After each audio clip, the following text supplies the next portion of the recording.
अस्सलाम वालेकुम my beauty queen's, कैसे हैं आप सब। उम्मीद करती हूँ आप सब खैरियत से होंगे और खुश होंगे। ठंड में क्रैक हील होना बहुत ही कॉमन है, चाहे वो आप टीनेजर्स हों या आप बूढ़े हों या बच्चे हों, तो उनका ख्याल उतना भी ज़रूरी है। हमारे पैरों के नीचे तले हिस्सा जिसको हम कहते हैं सोल, उसमें कोई भी ऑयल ग्लैंड्स मौजूद नहीं होते हैं। हम उस एरिया को मॉइस्चराइज नहीं करते हैं, इसकी प्रॉपर केयर नहीं करते हैं, जिसकी वजह से हमारे एरिया के बीच में क्रैक आता है और ड्राइनेस की वजह से वो क्रैक हील्स बन जाते हैं। इस वीडियो में मैं आपसे कुछ रेमेडीज़ शेयर करूंगी कि किस तरह आप उसको क्योर कर सकते हैं, और at the end of this video मैं आपसे शेयर करूंगी कुछ टिप्स। तो इस वीडियो को एंड तक ज़रूर देखिएगा। चलिए स्टार्ट करते हैं अपनी वीडियो। पहले रेमेडी, आपने लेना है एक बकेट, उसमें डालना है नीम गर्म पानी। देन आपने ऐड करना है 1 tablespoon salt, 2 tablespoon glycerin, 2 teaspoon rose water के। इन सबको आपने बकेट में ऐड करना है। जस्ट आपको दिखाने के लिए मैंने सारी चीज़ें छोटे बाउल में ऐड की है। आपने अपने पाँव को 10 से 15 मिनट तक उस बकेट में डिप करना है। उसके बाद आपकी स्किन थोड़ी सी सॉफ्ट हो जाएगी। फिर इस स्टोन की हेल्प से आपने अपने एड़ियों को अच्छे तरीके से रगड़ना है। इससे आपकी जितनी भी रफ और डेड स्किन है वो रिमूव हो जाएगी। स्क्रबिंग के बाद फिर आपने एक अच्छा सा कोई सा भी मॉइस्चराइज़र अप्लाई करना है। इसके अलावा आप वेज़लिन का भी यूज़ कर सकते हैं। वेज़लिन जो हर घर में मौजूद भी है और इजीली अवेलेबल है हर जगह। वेज़लिन एक बेहतरीन मॉइस्चराइज़र है ड्राई स्किन के लिए। ये आपकी स्किन को हाइड्रेट रखता है और आपकी स्किन को स्मूथ रखता है। आपने वेज़लिन को अपने एड़ियों पर लगाना है।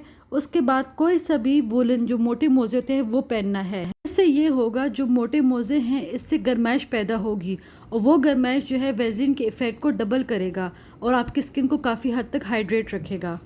नेक्स्ट रेमेडी, उसके लिए आपको लेना होगा चावल का आटा, तकरीबन 2 से 3 खाने के चम्मच।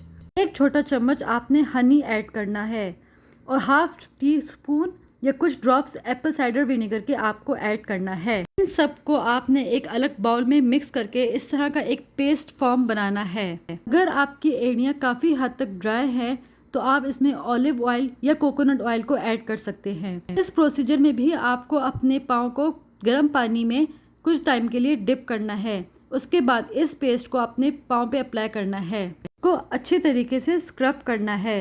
चावल का आटा ना सिर्फ आपकी जितनी भी डेड स्किन है उसको हटाएगा, आपकी स्किन को भी ब्राइट रखेगा। इसके बाद कोई सा भी मॉइस्चराइज़र अप्लाई करें। इस प्रोसीजर को हफ्ते में 2 दफ़ा करना है आपने। दूसरा तरीका है, आपने जैतून के तेल का इस्तेमाल करना है।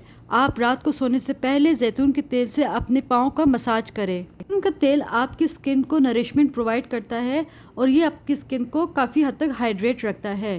इसके अलावा आप कोकोनट ऑयल का भी यूज़ कर सकते हैं। कोकोनट जो है बेस्ट एंटीबैक्टीरियल है, इसमें हीलिंग प्रॉपर्टीज़ भी पाई जाती हैं। मैं आपसे शेयर करूंगी कुछ टिप्स कि किस तरह आप अपनी एड़ियों की हिफाजत कर सकते हैं और उसको ख़राब होने से बचा सकते हैं। टिप नंबर 1, कोशिश करें अपने पैरों को जितना भी हो सके मॉइस्चराइज रखें, चाहे आप वेज़लिन का यूज़ करें, कोकोनट ऑयल का या ऑलिव ऑयल का। आपने डेली मॉइस्चराइज़र का यूज़ करना है, इससे आपकी स्किन काफ़ी हद तक हाइड्रेट रहेगी। टिप नंबर 2 वो है स्क्रबिंग, जो हम अक्सर इग्नोर करते हैं।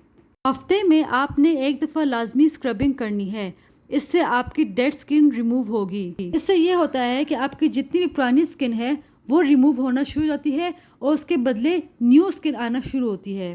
टिप नंबर 3, कोशिश करें ज़्यादा से ज़्यादा पानी पिए ताकि अंदरूनी भी आपका जिस्म हाइड्रेट रहे। लास्ट टिप, जब भी जूतों का इंतखाब करें इस तरह करें जिसमें आपके पाँव या आप कंफर्टेबल फील करें, क्योंकि आपके इम्बैलेंस की वजह से सारा जोर जो है आपके एड़ियों पर पड़ता है। इससे भी क्रैक हील होने के चांसेस होते हैं। कोशिश करें बंद जूते पहने। ये थी कुछ टिप्स और रेमेडीज़। उम्मीद करती हूँ आपको पसंद आई होगी। अगर आपको कोई सी भी टिप या रेमेडी पसंद आई हो तो मेरे चैनल को सब्सक्राइब करना ना भूलिएगा, लाइक ज़रूर कीजिएगा। मिलते हैं नेक्स्ट वीडियो में, तब तक के लिए अल्लाह हाफिज़।